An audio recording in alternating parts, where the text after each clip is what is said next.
ధూపదీప నైవేద్య అర్చక సంఘం ఆధ్వర్యంలో కామారెడ్డి జిల్లా వస్తువులు జీడీ సారయ్యపై కేసు నమోదు చేయాలని కోరడం జరిగింది.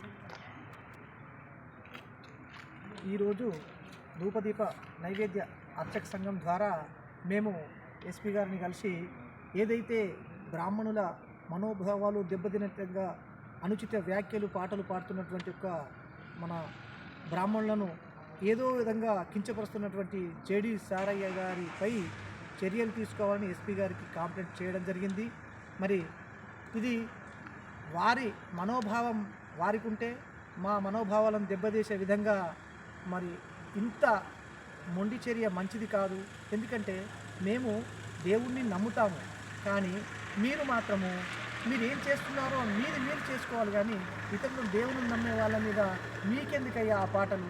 అవసరం లేని పాటలు పాడి మనోభావాలను దెబ్బతీసి మీరు ఎంతవరకు ఏం సాధిస్తామనుకుంటున్నారు జేడీ సారయ్య గారు? రెండవది, మరి మీరు సరే బ్రాహ్మణులు పూజలు చేసేవాళ్ళు గాయత్రి వేసుకున్న వాళ్ళందరూ కూడా దొంగలని అంటున్నారు, లేదంటే ఇలా దోసుకుంటున్నారు అంటున్నారు, పొట్టలు పెంచారంటున్నారు కదా. సరే నాయనా, మీకు ఒకవేళ ఓపిక ఉంటే ఈ దోపి దాటకు నువ్వు వస్తాననుకుంటే నువ్వు నిజంగా రా, ఇదే మాలాగానే చెద్దురా. అవసరం అనుకుంటే నువ్వు 100 మందిని తీసుకొస్తావా, 1000 మందిని తీసుకొస్తావా? ఏ కులమని కాకుండా తీసుకొచ్చి మరి అప్పచెప్తే మేము కూడా పూజలను తయారు చేసి ఇస్తాము. దానికి వెనకాడేది ఏమి లేదు. ఇక్కడ చెప్పబడ్డది ఏంటి అని అంటే, ఎక్కడో ఎప్పుడో ఏదో జరిగిన దాన్ని పట్టుకొని ఇప్పుడు తీసుకొచ్చి నువ్వు మరి బ్రాహ్మణులను పూజారులను అందరినీ కూడా ఇలాంటి వ్యాఖ్యలు చేసేటటువంటిది తగదు. అది నీ నోటికి అసలు ఇష్టం వచ్చినట్టు మాట్లాడే హక్కు ఎవరిచ్చిందా? రాజ్యాంగంలో ఎవరైనా మాట దూషణతో పెట్టేటటువంటి హక్కు ఉందా? నీకెవరిచ్చిండ్రా హక్కు? మాకు కూడా మాట్లాడచ్చు, పాటలు కూడా పాడొచ్చు, మరి మేము కూడా అన్నీ చదువుకున్న వాళ్ళమే. మరి నీలాగా మేము ఉరుకురు కడతలేము. ఇంకొకటి గుర్తుంచుకో, నువ్వు దేవుని నమ్మవుగానయ్యా. నిన్ను చూసి మేము దేవుని నమ్ముతున్నాం అనుకుంటాం. ఎందుకో తెలుసా?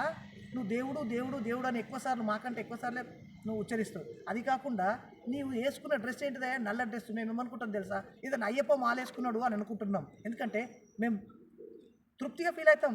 నీ మాలలో ఉన్న వాళ్ళు ఎలా డ్రెస్ చేసుకుంటారో అలా నల్లటి డ్రెస్ చేసుకున్నవే దాన్ని చూసి మేము ఏమనుకుంటాము? ఈయన మా అయ్యప్ప మాల వేసుకున్నాడు అనుకుంటాం. ఎందుకయ్యా మరి నీకు ఒక మతమే అవసరం లేనప్పుడు ఆ నల్ల డ్రెస్ వేసుకున్నావు, అది దాంట్లో కూడా మేము మతం చూస్తున్నాం, మంచి చూస్తున్నాం. నువ్వు మమ్మల్ని అలా అందరినీ కూడా మంచి చూస్తే మంచి జరుగుతుందా నీకు?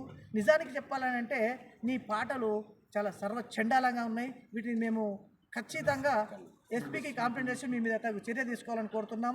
మేము రాష్ట్ర కార్యవర్గ సభ్యులు చీర్లమంచి కృష్ణమాచార్యులు, కామారెడ్డి జిల్లా అధ్యక్షులు అంజనప్ప గారు.